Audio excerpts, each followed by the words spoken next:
일본 잃어버린 30년보다 지금 상당히 안 좋은 상황인 게 일본은 30년 동안이 어떤 시기였냐면 세계화 시대였었고 네. 1990년대부터는 인플레이션이 사라진 시대예요. 옛날 같은 저금리 시대 오지 않다 이런 얘기가 하거든요. 많은 전문가들이. 네. 우린 돈도 풀 수 없는 상황에 지금 내몰리고 있다 이거예요. 근데 일본이 그 자존심도 엄청 상했을 거예요, 사실은.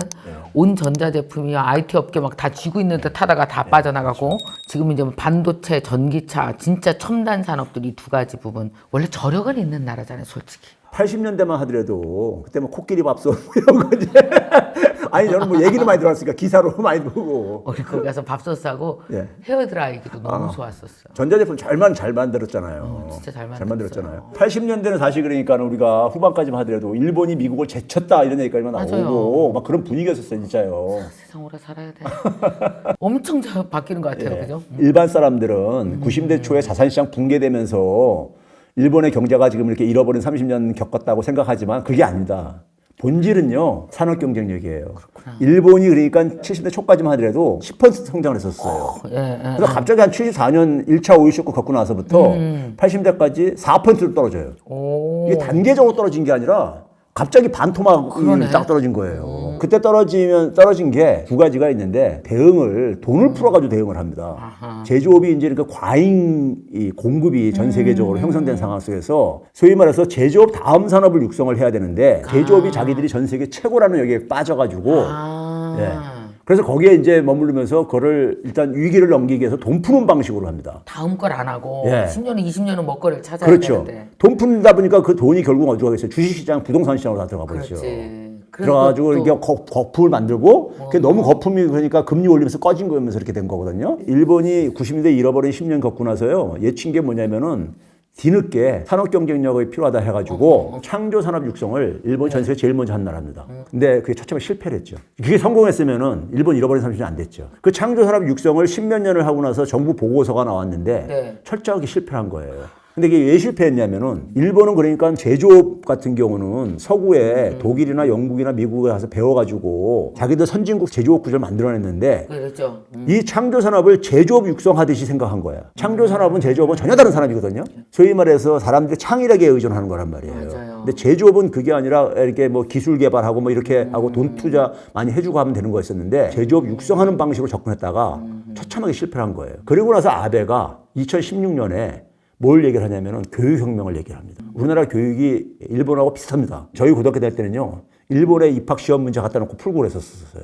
그거 옛날에 수학 이런 것도 다 일본에서 맞아요. 갖고 온 거예요. 교과과정 같은 그렇죠. 게? 예. 그러니까 일본하고 그러니까 대만하고 한국이 굉장히 그 입시 이것이 굉장히 그렇죠. 똑같아요. 똑같은데 키운 인재들이 제조업 시대 때는 괜찮은데 이게 창조 산업 시대 때는 사람 창의력이 필요하고 이런 건데 맞아. 문제 해결 능력이 필요하고 그런 건데 그게 이제 안 맞는다 해가지고 교육혁명을 일으키는데 교육이라는 게 이게 있잖아요. 바꾸기가 쉽지가 않잖아요. 사람이 커야 바뀌죠. 1년 만에 어떻게 예, 바뀌어요? 교육혁명은 사회적으로 전체적으로 어쨌든 간에 새로운 공감대를 거예요. 만들어내야 되고 맞아. 그러고 나서 이걸 꾸준히 추진해야 되는 그렇죠. 거잖아요. 2016년에 교육혁명 하겠다고 했는데 그게 제대로 추진이 안 되죠. 안 되다 보니까는 그러니까 산업 구조 전환이 안 이루어지고 있는 거고. 결국 인재가 만드는 건데 산업 구조를. 그래서 금융위기 전에 뉴스위크지에서요. 2007년도에 일본에서 애플 같은 기업이 절대 나올 수 없는 이유. 이렇게 조롱 기사를 썼어요. 아, 누가 또 그런 거. 일본의 현재 그러니까 사회 분위기, 교육 분위기에서는 애플 같은 기업이 나올 수가 없다.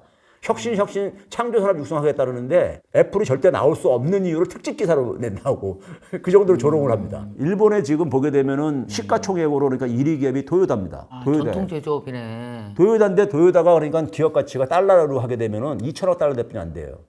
삼성전자가 3, 4천억 달러 정도 됩니다. 토요타하고 테슬라하고 한번 딱 이렇게 대비를 시켜보세요. 어떤 게 떠오르시나? 과거하고 미래 이런 게 떠오르잖아요. 맞아. 그렇죠. 토요타가 지금은 기존 전통차에서는 강자지만은 미래가 그렇게 보이진 않잖아요. 그렇죠. 거기는 완전히 모터로 가는 자동차, 그렇죠. 여기는 IT로 가는. 그러니까 미래 자동차 하게 되면 완전 뭐 다르네. 테슬라의 전기차라든가 애플카 맞아. 같은 이런 것들을 사람들이 떠올리지. 토요타를 그러니까 미래의 어떤 하나의 자동차 산업의 상징으로 이렇게 생각하면 안 떠오르잖아요. 자기들이 메이지 유신을 가지고 한 세기 동안에 국가를 이제 그러니까 부흥을 시켰던 거예요. 그러니까 우리가 사람들이 경제를 일반 사회하고 그냥 분리해서 생각하는 경향이 있는데 우리가 조선시대 때만 산다고 하면 산업화가 가능했겠습니까? 맹자활, 공자활 이렇게 우리가 서당에서 지금도 교육을 받는다면은 불가능하잖아요. 새로운 산업이 만들어지려면은 사회 시스템도 바뀌어야 되는 거예요. 그 사회 시스템에 교육 시스템도 있는 거고 금융 시스템 같은 것도 있는 거고 여러 가지 시스템들이 있는 거거든요. 그런 점에서 제가 이제 한 15년 전부터 얘기한 게 일본의 제2의 메이슌이 필요하다. 그런 상황이다. 일본이 다시 부흥을 하려면은. 알고는 있겠죠, 본인들이. 근데 이제 그게 쉽지 않나? 거기도 쉽지 않은 게 그걸 해결하는 게 결국 정치의 힘이거든요. 맞아. 근데 일본은 정치가 세습 정치입니다. 그러니까 뭐 쉽게 그러니까 계속 권력을 유지할 수 있는데 그러니까 기존의 기득권하고 굉장히 이게 결별도 잘 못하고 사회도 그렇고 기업도 그렇고 상당히 그 분위기인 거잖아요. 그렇죠. 그러니까 과거를 과감하게 협파를 해야 되는데 못하네. 오히려 과거의 뿌리에 발을 담그고 있는 게 일본 그걸 정치거든요. 연결해서 살고 있네. 예. 그 세습 정치가 계속해서 대를 이어가면서 하는 나라가 일본이거든요. 맞아요. 아버지 그러니까- 때 아들 때 계속. 그러니까 그 사람들이 무슨 변화에 대한 그런 게 있겠냐고요. 기시다노믹스의 이 성과를 그러니까 낙관적으로 평가하기에는 여러 가지 너무 많은 근본적인 암초들이 있다, 놓여 있다 이렇게 이제 보이는 거죠. 사람들이 뭐 반도체를 다시 우리나라를 따라잡고 다시 급부상할 것이다. 이건 뭐 그 쉬운 건 아니네요. 다 기본 인프라가 깔려야지. 그렇죠. 인재도 있어야 기본적으로 그거는 이제 미국의 어떤 전략에 따라서 아하. 지금 이제 그러니까 상대적인 이제 이득을 보는 측면은 있죠. 네. 그러니까 사실 이제 반도체 하게 되면은 이제 많은 사람들도 국민들도 이제 들어가 대충 이제 들었을 텐데 모든 제조업이 그렇듯이 설계 분야가 있습니다. 그리고 그 설계한 거를 그대로 만들어주는 반도체가 그게 이제 파운드리라고 해서 대만의 TSMC가 하는 게 바로 네, 그거예요. 네, 대만이 거기에 강점을 갖고 있죠. 그렇죠. 그다음에 이제 기타 이제 그러니까 뒷받침해주는 메모리 분야를 가는 게 우리나라 삼성전자 같은 이런 그쵸. 쪽이죠. 이것도 제조죠.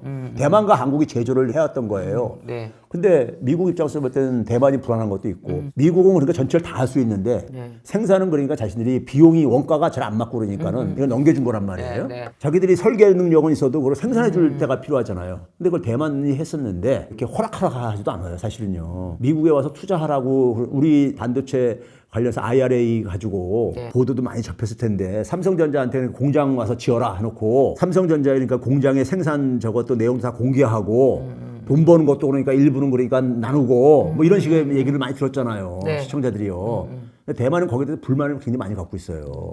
뭐 그럼 우리가 거기서 해야 될 이유가 뭐가 있냐 뭐 이런 식인 거예요. 거기다 대만은 그러니까 언제 저게 중국한테 먹힐지도 모르겠고 미국의 입장에서 볼 때는요. 그러니까 그 대안도 좀 마련해 놔야 되는 거예요. 마련해 내니까는 뭐 일본이- 미국에다가도 공장 지으라고 하지만은 일본이 그러니까는 그 역할을 할 수 있는 대안의 대체제가 되네. 보는 거죠. 정상회담에서 하러 박밀을 했었잖아요. 근데 우리나라 삼성전자가 지금 수건 사업이 뭐냐면 파운드리 대만을 TSMC를 쫓기 위해서 네. 글로 진출하겠다고 벌써 오래전부터 얘기했잖아요. 지금 투자를 하고 많이 하고 있거든요. 그러면 우리가 지금 우리한테 지금 삼성전자한테는 중국에 투자하지 말라고 하고 있잖아요. 그쵸. 그렇죠?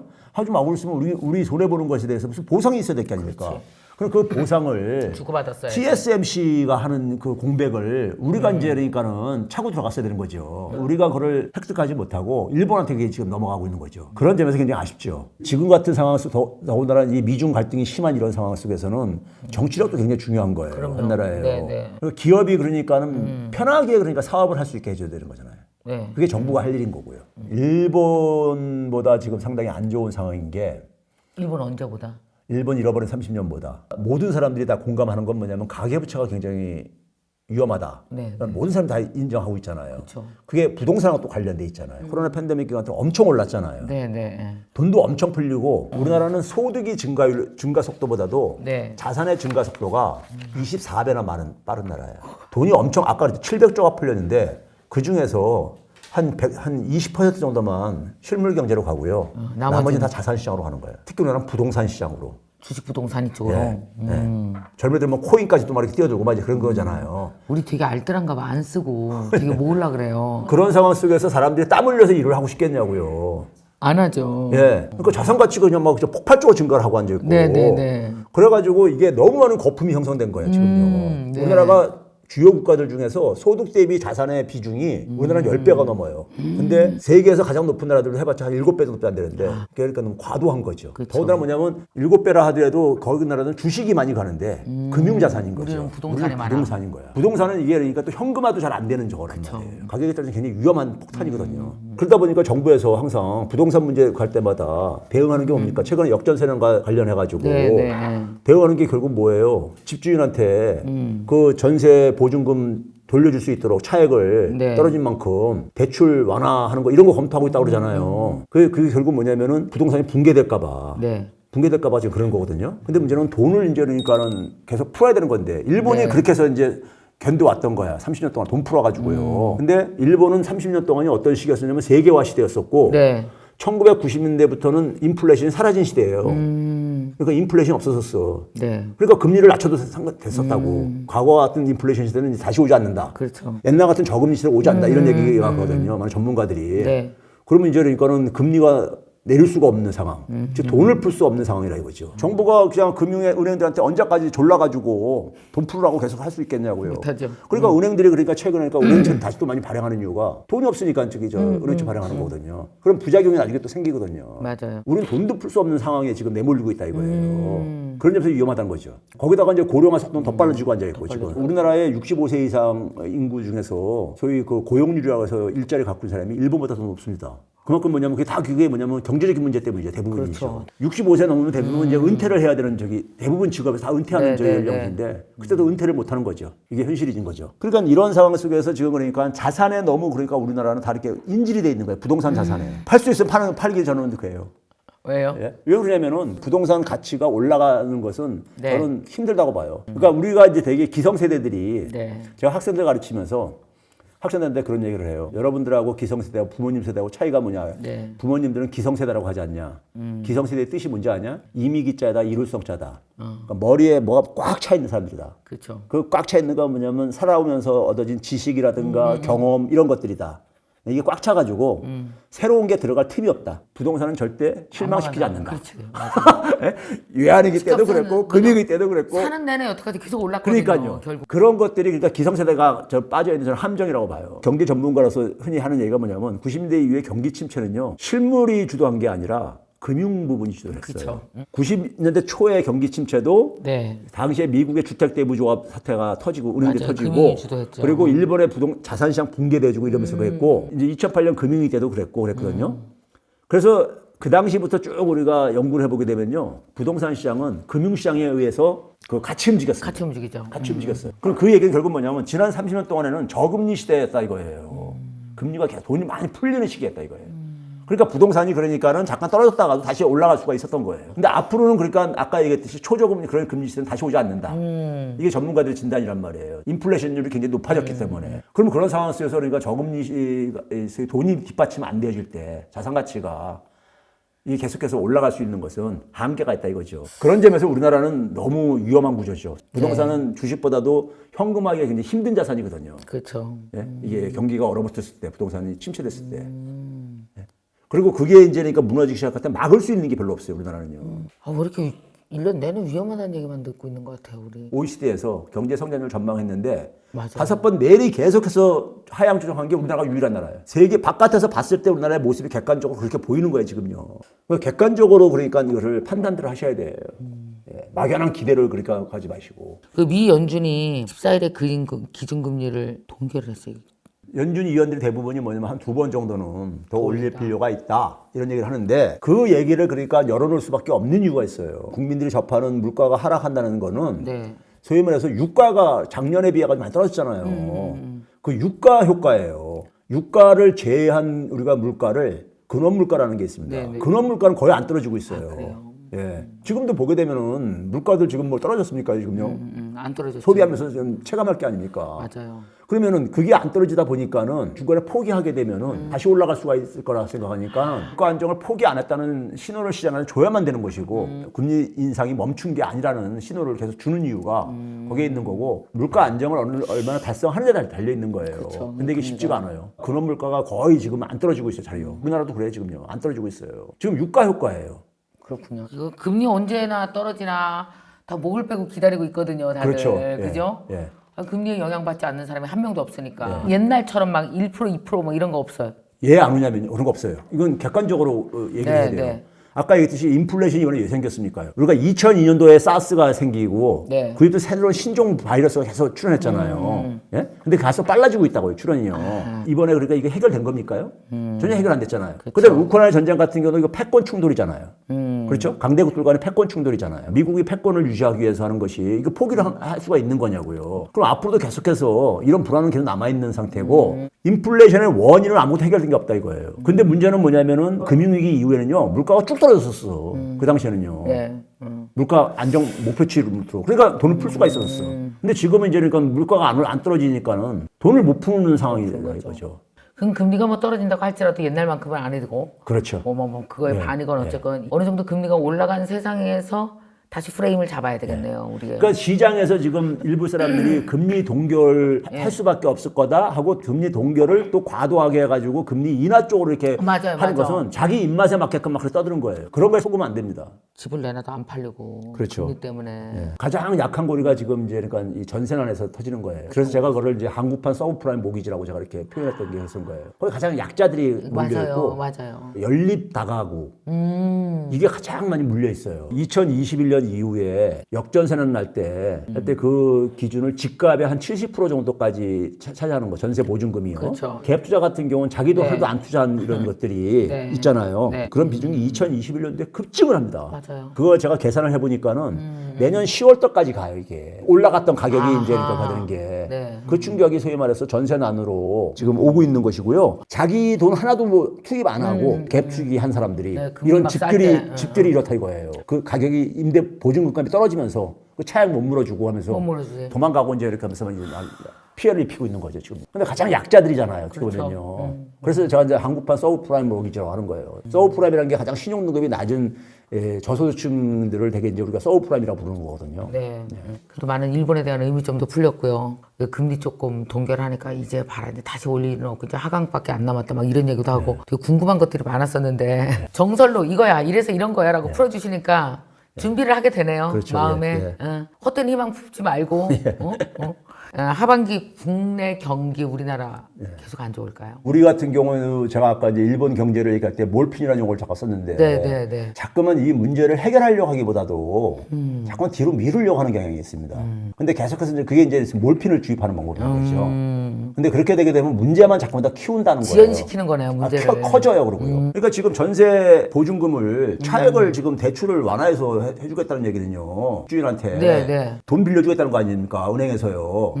그러면 은행에서 그냥 빌려주겠어요? 설정을 할 게 아닙니까? 그렇죠. 그럼 그 다음에 들어오는 사람은 그렇게 해서 전세 보증금 빼줬어요. 그럼 그 다음에 그것도 다 전세 누군가 줘야 될 게 아닙니까? 전세를요. 그 사람은 설정된 집에 들어가 살라는 얘기예요? 설정된 집에 누가 들어가서 살고 싶어요?